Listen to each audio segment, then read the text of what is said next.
Dr. Zelitha's tentacles trembled as she reviewed the genetic scan for the third time. The Galactic Medical Collective had been studying human DNA for decades, trying to understand how such a physically unremarkable species had survived their death world.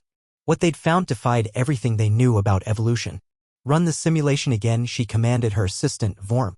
The holographic display lit up, showing a standard human DNA strand. Normal, even primitive by galactic standards, until the stress markers were applied. Then everything changed.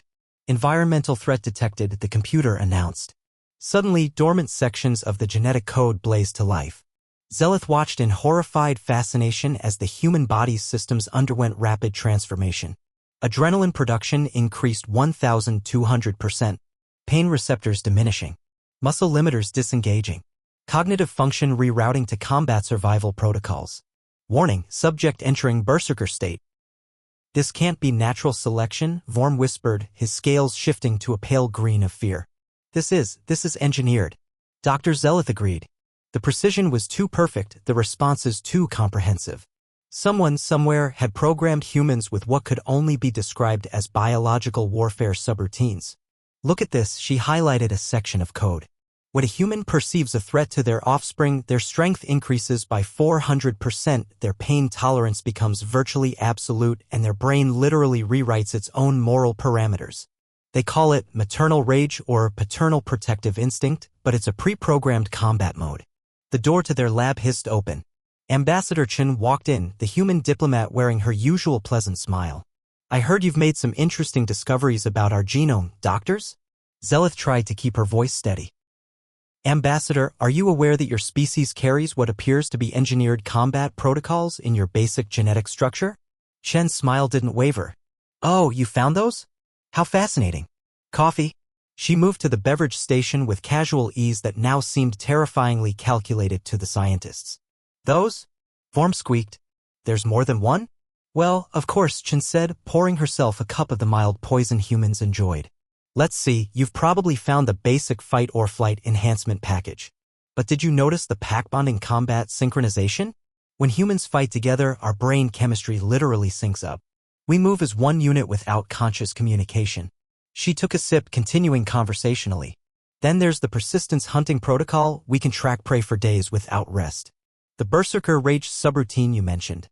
Oh, and my personal favorite, the spite module." "The what?" Zelith asked, though she wasn't sure she wanted to know. "When faced with certain defeat, humans can activate a psychological state where we'll endure any hardship, any pain, just to ensure our enemy suffers too. We've literally evolved to take you down with us out of pure spite. It's quite elegant, really. Who did this to you?" Vorm demanded. "What monster encoded these weapons into an entire species?" Chen laughed, a sound that now carried sinister undertones. "Did to us? Oh, you misunderstand. We did this to ourselves." The silence was deafening. "Evolution on Earth wasn't just about survival," Chen explained. "It was about winning. Every predator, every disaster, every challenge made us harder to kill. And somewhere along the way, our ancestors' survival mechanisms got aggressive. These aren't artificial additions to our code. They're millions of years of evolutionary arms races, all stacked on top of each other." She set down her cup. "The beautiful irony? We spend most of our lives suppressing these systems. Laws, civilization, morality, all just elaborate ways to keep the combat protocols dormant. Because we know what happens when they all activate at once." "What happens?" Zelith asked, dreading the answer. Chen's pleasant smile finally showed teeth. "We win. We always win. It just tends to get messy." As the human left, Zelith updated her report with shaking tentacles.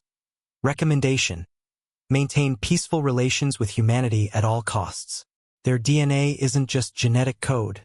It's a weapon system masquerading as a species. Provoke at your own extinction. The Galactic Medical Collective unanimously agreed. Some genes, they decided, were better left sleeping.